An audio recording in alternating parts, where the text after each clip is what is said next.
This is Public Occurrences, both foreign and domestic. And now your host, Michael O'Fallon.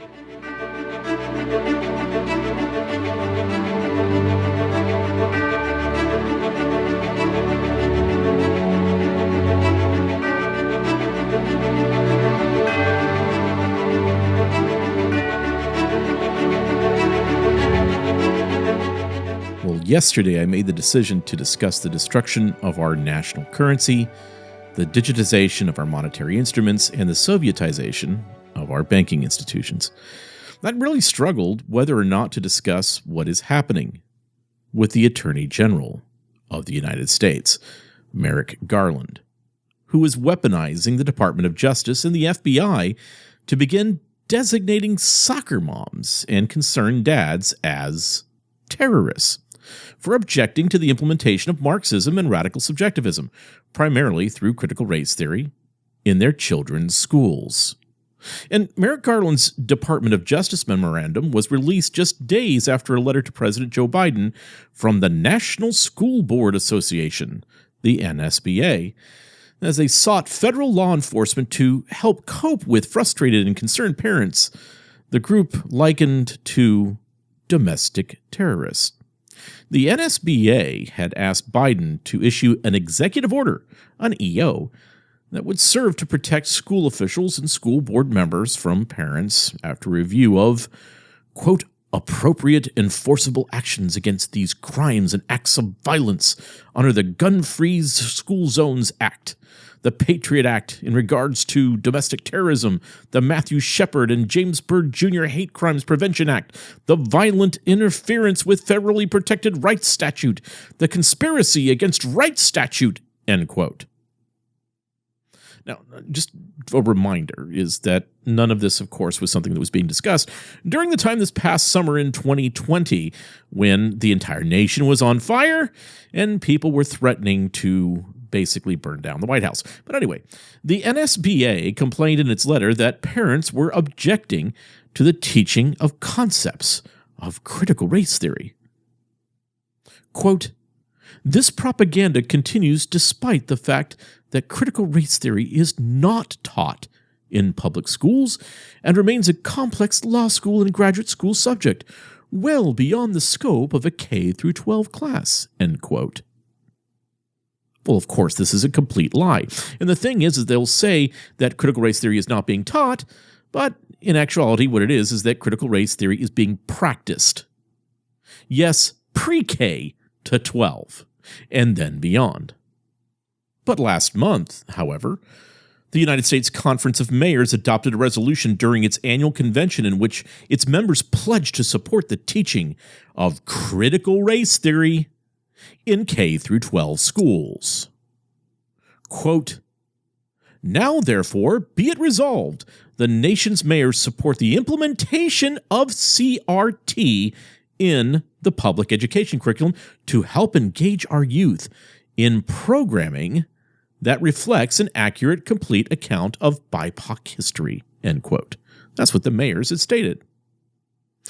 In July, the National Education Association, the NEA, the nation's largest teachers union, also moved to openly promote the teaching of critical race theory in K-12 schools and to oppose any bans on instruction in both the Marxist ideology and the widely discredited New York Times 1619 project. I mean, you'd think that they were the Southern Baptist Convention or the PCA or something. That's how far that they've gone.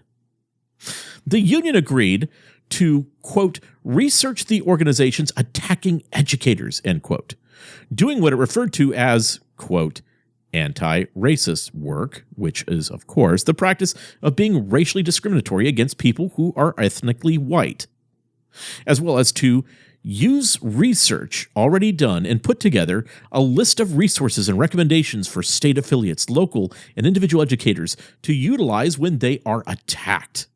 Now, of course, what they're saying is attacked, in their words, is when somebody gets up and objects to what you're doing and demands that you get fired because they're teaching your children Marxism. That's what they considered attack. This is an attack on the parents' children. It is deception. While the NEA dismissed the outrage of grassroots parents, claiming the main critics of critical race theory are well-funded conservative groups. I mean, this is really crazy because, of course, I'm considered one of those well-funded conservative groups. I am self-funded. But, quote, this is what the NEA says, quote, the attacks on anti-racist teachers, of course, the anti-racist teachers are actually racist teachers, are increasing, coordinated by well-funded organizations such as the Heritage Foundation. End quote. The union said, quote, we need to be better prepared to respond to these attacks so that our members can continue this important work. End quote. So, in other words, what I've been working to warn people about for the past 7 years, which no one really cared about and didn't believe that it was being infused in our schools, in our businesses, in our churches, and nearly every affinity group in Western civilization. And by the way, that includes, in terms of those folks that did not believe what I was saying, that includes the folks at the Heritage Foundation who refused to listen to me in 2017, 2018, and 2019 when I begged them to listen to me about CRT.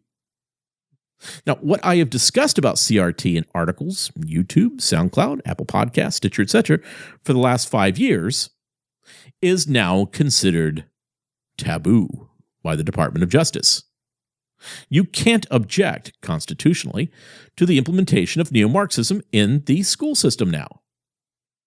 The current government is insisting that they must train up your child as an American-hating Marxist. And if you object, you parents that are out of line, if you object, if you demand that the Marxists who are running the school system and teaching your children stop, if you seek to remove them from power, you are now considered a terrorist. And so once again, just like yesterday, I'm going to ask you to stop and think for just a moment. Back in 2018 at Herb's Coffee House in Dallas, Texas, I explained to a room full of men that we must expose what is happening with CRT and intersectionality now. We have 2 years, tops, before all of this becomes legislative. And what most of the men in the room could not understand is that all of what was going on in the church and in the general culture was soon to be the law of the land. And you would not be allowed to challenge any of it. As I had described, this was the largest startup religious cult in human history. Everyone must obey or face severe penalty, loss of income, or loss of 501c3 status now. And so, thankfully, after screaming about this coming cancerous ideology to everyone that I could find for over a half a decade, we finally began to get some traction in mid and late 2020. And much of this, I would say, is due to our work at New Discourses and the president taking notice. And as soon as people began to be able to name the horrible Marxist ideas of CRT and understand it, they knew that this must be defeated.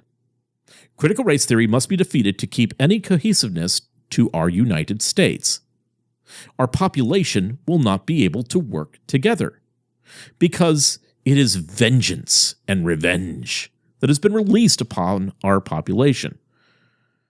Well, that is why also anti-nationalism always accompanies the discussion of CRT. That is why the fallacious 1619 Project has always paperclipped to nearly every corrosive, soul-destroying implementation of critical race theory. Because CRT is here to divide all of us, to create vengeance and retribution.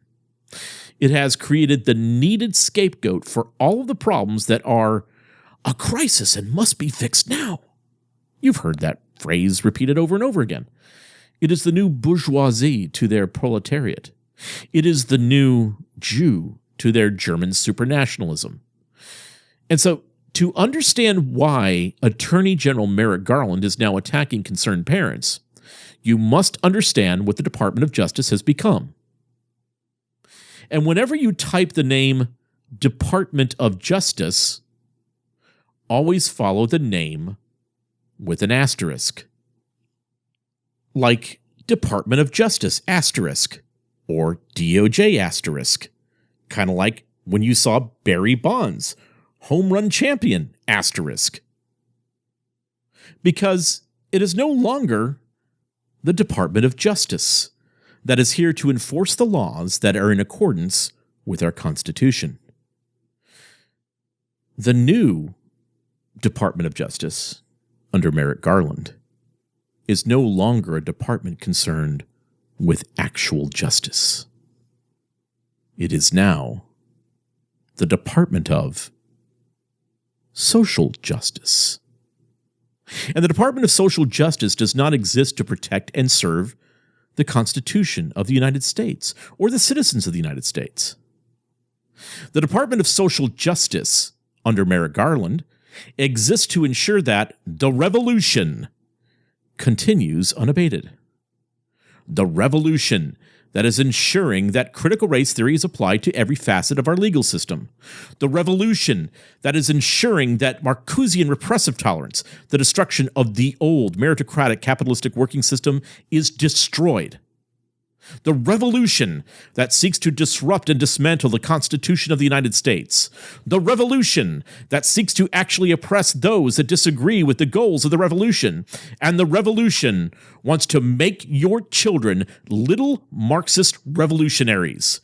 And those of you that object against the making of little Pol Pots, Mini Maos, and cute Castros will be prosecuted as anti-revolutionaries. And you, capitalist parent, you disgusting flag-waving American, you are the enemy. And the Department of Social Justice's very existence is to implement critical race theory in every single area of our nation that is reachable. Because what you knew as the law and equality under the law is now being done away with. The only law is revolution. Why do you think there is a movement to defund the police? Because when you eliminate the police, you eliminate law enforcement. And when you eliminate law enforcement, then the law is no longer in effect. And so the law of the revolution is the law of the land, not the law of the Constitution. The law of the revolution is now law of the land. And the legal theory that is at the center of the revolution is critical race theory. And anyone who is opposing the enforcement of critical race theory is opposing the new law, the law of the revolution. And Merrick Garland exists to make sure that the law of the revolution is followed. The laws regarding our borders are being completely ignored and unenforced by the Biden administration. And those men and women who are employed to enforce the law at the border are being told to stand down and to not enforce the law. Because where there is no law enforcement, there is no law. And the law of the revolution is not the law of the old patriarchal objective truth America. The law of the revolution is the global supranation. And those who are flooding what used to be our nation are not illegal. They are now global citizens. And the Department of Justice is here to ensure that the new global citizens have more rights than you have. Because they don't swear allegiance to that old Constitution, the Constitution, that is being ripped to shreds. The global citizens are citizens of the New World, the New World Order, the New World whose order is defined by social justice, neo-Marxism. And what about that FBI? What about that FBI that is going to start investigating those American flag-waving parents who oppose Marxism? Well, it's no longer just the Federal Bureau of Investigation. You could also properly call it the Federal Bureau of Intersectionality. And intersectionality requires recognizing that in all social interactions, that there are systemic power dynamics, like racism, sexism, heterosexism, and so on, as appropriately defined, that are in play and must be acknowledged by the relationally dominant participant. So the Federal Bureau of Intersectionality has been ordered by the radical revolutionary Merrick Garland to make sure that those America-loving parents are shown to be oppressors, because the free speech of those parents is now considered violence, because their free speech is now considered hate, and that free speech hate is considered violence because it is against the causes and goals of the revolution. I hope this is starting to make sense to you now.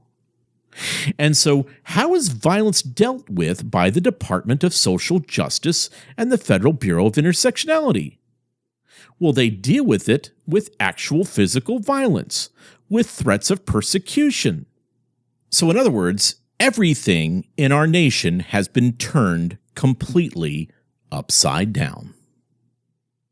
We are now in the realm of the loss of our nation, its laws, our borders, and any control that actually goes back to the sovereign, which is the people. No, you can't think that way. You need to follow Romans 13. And you need to make sure that you're obeying whatever the tyrants are that are above you, even those that are unelected, tell you to do. You need to submit. So what do you do? What should these brave parents do? Should they cower? Well, they should keep standing up for their rights. And if you're one of those people, if you're one of those parents that's listening to me right now, keep standing up for your rights. Do not back down. Obey the actual laws of the land. Do not bow to the revolution, no matter what the cost. Do not cower. Do not relent. Be relentless and speak your mind. Because the reason that the Marxist revolutionaries are coming after you is you are winning, and CRT is being shown for what it is. And while you are standing strong, demand the resignation of both Merrick Garland and Chris Wray, both revolutionaries who oppose the very Constitution that they swore to uphold. I'm Michael O'Fallon, and this has been Public Occurrences, both foreign and domestic.